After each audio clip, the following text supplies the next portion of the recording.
Hello and welcome to our YouTube channel Nonfiction Summary. Today we are going to have a look at The Joy of Missing Out by Tanya Dalton. Do you feel like things in your life have gotten out of hand? If that is the case, have you ever questioned why? Maybe you take advantage of any chance that presents itself, or you're always willing to take on other people's priorities. In either case, you could be so busy that you feel failed and unfulfilled at the end of each day. You'll discover in this video that there is an 8-step straightforward solution. You must learn how to manage your time more effectively. 1. Instead of attempting to strike a balance, concentrate on what matters most. To move forward, we must concentrate on our top priorities. And in order to continue, we must constantly rebalance our priorities based on what is most crucial at any particular time.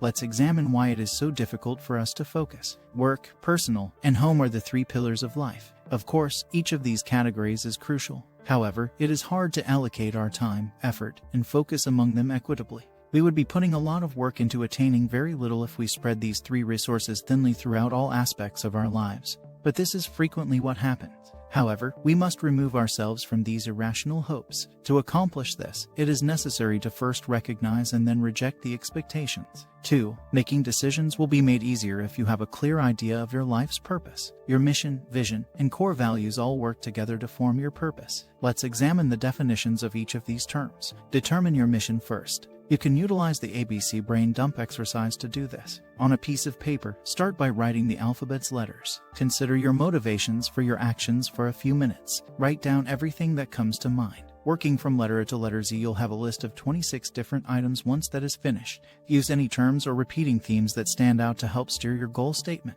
Your mission statement needs to be brief and simple to remember. It shouldn't be about what you do. It should instead emphasize the reasons behind your actions. Making a vision statement will help you describe where you hope to be in the future. Consider using a vision board to make yours. Using magazine cutouts, paste motivational quotes and images on a poster board. While doing this, reflect on the following questions. How do I want to change and advance? How can I improve upon what I'm doing right now? To envision the ideal future, use these questions along with the motivational texts and pictures on your board. Create a succinct, memorable statement from this now. Let's now examine core values. These are the words that direct and influence our behavior. Write down the adjectives you want people to use to describe you if you weren't there. Your core values ought to be expressed in no more than 6 words. If you have more than 6 words, try grouping related themes together before selecting one word that fully expresses the idea. You must spend some time defining your mission, vision, and core values, but once you do, your purpose will be clear. 3. To help you master your focus, set objectives and establish clear boundaries. Do you feel as you are easily distracted? For example, when using social media or your phone in general. In order to be truly productive, we must prioritize the important things over all the trivial things that take up our time. So how do we go about doing this? It's crucial to set goals and record them in writing.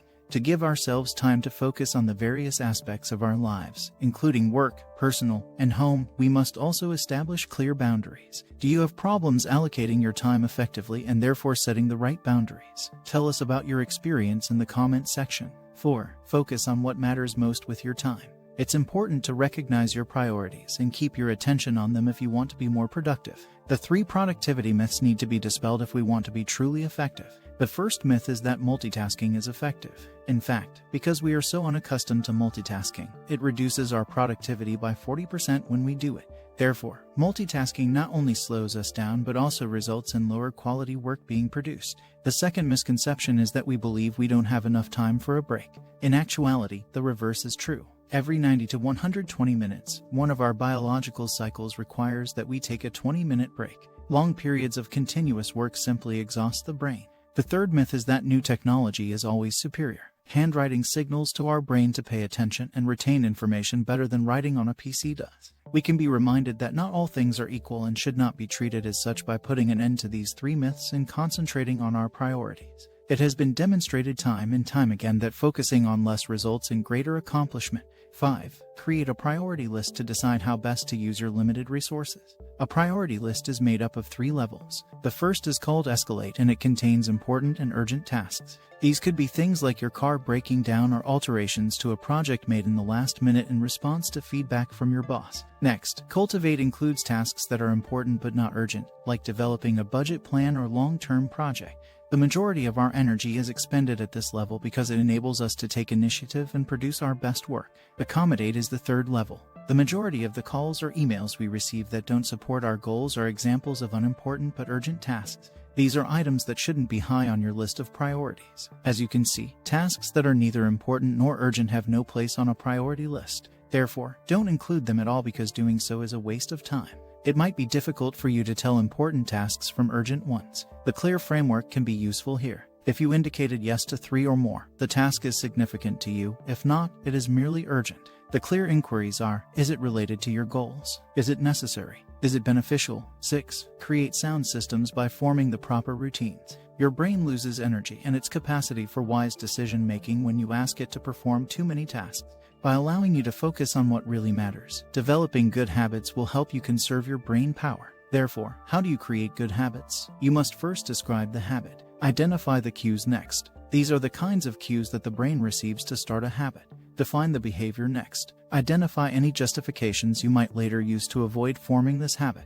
If you've already anticipated the justification, you'll be prepared to resist the urge to use it when it arises. Last but not least, we must consider including the 3 R's: record, reward, and redirect. When you first start forming your habit, it can be difficult to see any progress, so it's a good idea to keep track of it. Rewards come next. Rewarding behavior signals to the brain that this activity is important to remember. Once the habit is established, rewards are no longer necessary. And lastly, learn to reroute. You will make a mistake eventually. You simply need to get back up, regroup, and refocus your efforts. Building enduring habits isn't difficult. It just requires more effort in the beginning. After a system is put in place, maintaining it requires less time, energy, and thought. 7. Routines can ease stress and improve the quality of your life. Why? Because they simplify processes, preserve mental energy, and free up time for more crucial activities. The year's worth of tasks that need to be completed can be broken down using automation, which will help you manage otherwise overwhelming projects. For instance, we are aware that our taxes are due in April, but putting off organizing our paperwork until the last minute adds unnecessary stress. Why not get things going in January? The great thing about these automated processes is that they free up time for you to take initiative and produce your best work. They make life easier and less stressful for you to manage. 8. Give your brain some room to play and explore if you want to be truly productive. Making time for ourselves is a necessity, not a luxury. It opens the door to increased productivity, creativity, and focus. White space also has some genuine, observable advantages. According to research, it can improve our capacity for problem solving, aid in our ability to overcome challenges, and increase self-motivation. Our brains fill that time with meaningless activities like checking our phones and browsing social media if we don't intentionally create white space for ourselves. What is the best way to create white space, then? Establishing boundaries is easy. However, this goes beyond merely separating physical time. Additionally, it's about turning off our smartphones and pausing our email while unplugging from our daily activities. Making time for ourselves is actually an investment that yields amazing returns. Thanks for watching the video. When you made it this far, don't forget to subscribe to the channel and activate the notification bell. If you have any suggestions on how we could improve our videos, let us know in the comments section. See you next time.